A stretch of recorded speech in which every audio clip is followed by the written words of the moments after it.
जय माता दी, जय महाकाल। मैं राजगुरु जी महाविद्या आश्रम के मार्गदर्शन में आज फिर एक नई रहस्य और रोमांचकारी जानकारी लेके उपस्थित हुआ हूँ। अभी तक जिन साधकों ने हमारे महाविद्या आश्रम चैनल को सब्सक्राइब नहीं किया है वो सब्सक्राइब करें, बेल आइकन को प्रेस करें, जिससे कि समय समय पर उन्हें जो भी साधनाएं, जो भी जानकारियां, तंत्र मंत्र यंत्र ज्योतिष से संबंधित जो भी चीज़ें बताई जाती हैं उन तक पहुंचती रहें और अपने जीवन में उतार कर उसे वो अपने जीवन को आगे बढ़ाते रहें। आज हम बात करेंगे दुनिया की ऐसी रहस्यमयी जगह जहां किसी की मृत्यु नहीं होती है।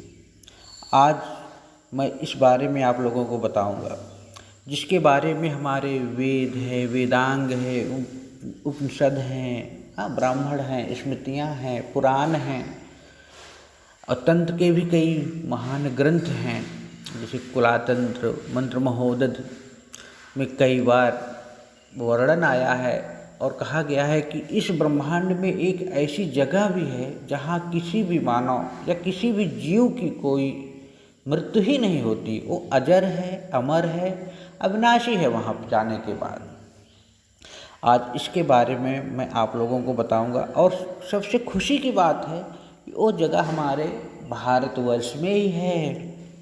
भारत में ऐसे बहुत सारे रहस्यमय स्थान हैं जहाँ जाकर आपको अजीब ही महसूस होगा। दुनिया में जो आता है उसे एक निश्चित समय के बाद संसार से जाना पड़ता है। जन्म के लिए हुए व्यक्ति की मृत्यु निश्चित है। इस दुनिया में अमर तत्व किसी को भी प्राप्त नहीं है। यहाँ लोगों की मृत्यु नहीं होती। यहाँ के लोग अजर हैं, अमर हैं। उस बारे में मैं आपको बताऊंगा कि कहाँ पे हैं।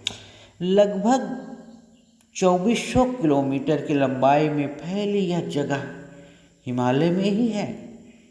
जी हाँ, वेदों, पुराणों और कई उपन्यासों में इस बात का जिक्र किया गया है और कई योगियों ने, साधकों ने जो बहुत ही उच्च क्लास के हैं, उन्होंने भी इस बात को बताया है कि हिमालय में एक ऐसी जगह है जहाँ रहने वाले लोग अमर हैं। इस रहस्यमयी शहर में रहने वाले निवासियों की उम्र नहीं बढ़ती है।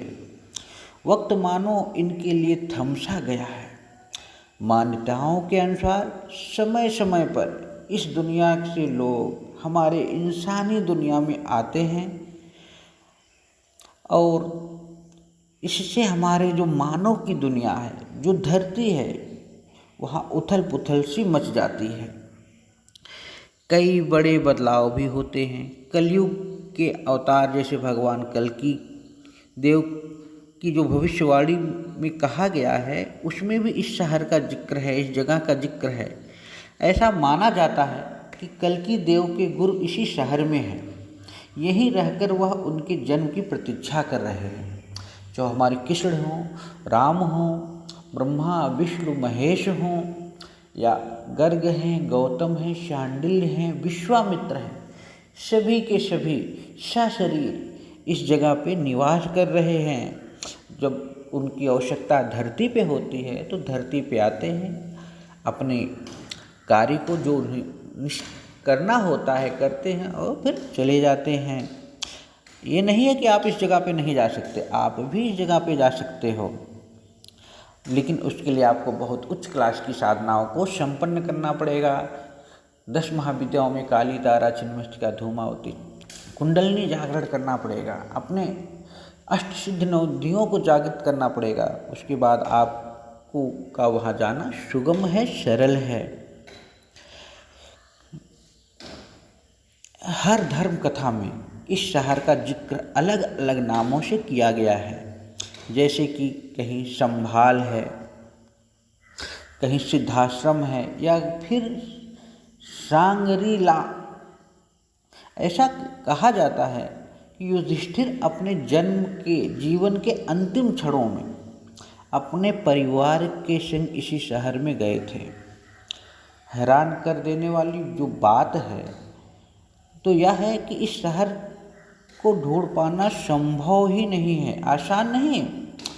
मैपिंग टेक या नेविगेशन सिस्टम की मदद से इस जगह को आज तक कोई ढूंढ नहीं पाया या ट्रैक नहीं कर पाया या जान नहीं पाया कि वो जगह है क्योंकि ये उससे परे है, क्योंकि वहाँ साधक रहते हैं उच्च स्तर के, जो इन कलयुग या इस संसार के जो रूल हैं उनसे बंधे हुए नहीं, उनसे अलग हैं। इसीलिए वो आज तक यहाँ पहुँच नहीं पाए। शायद आम इंसान के लिए तो ये पहुँच से काफ़ी दूर है। इसे सिद्धाश्रम भी कहते हैं या सिद्धाश्रम भी कहते हैं। भले ही एक सामान्य इंसान इनकी दुनिया में नहीं पहुँच पाता हो, लेकिन संभल के लोगों ने समय समय पर इंसान की दुनिया में हस्तक्षेप किया है और इससे मानव जीवन में कई सारे परिवर्तन भी हुए हैं। और यहाँ जाने के लिए मात्र आप तंत्र मंत्र यंत्र या साधना के माध्यम से ही आप जा सकते हैं। जब आपकी जीवन, आपकी क्रिया, आपकी विधियाँ उस योग्य आपको बना देती हैं कि आप अपने शरीर के स्थूल शरीर से सूक्ष्म शरीर को निकाल लेते हैं, तो वहाँ जाने के लिए आप परिपूर्ण हो जाते हैं। और इसके बारे में फिर और मैं आपको अच्छी सी सही ढंग से जो जानकारी दूंगा वो अगली बार दूंगा। तो इतना जान लीजिए कि अगर आप कर्मयोगी हैं, कर्म करते हैं, तो आप उस जगह पे जा सकते हैं। दुनिया की ऐसी रहस्यमयी जगह जहाँ किसी की मृत्यु नहीं होती, आप वहाँ भी जा सकते हैं। इसी के साथ मैं आपसे विदा लेता हूँ। जय माता दी, जय महाकाल।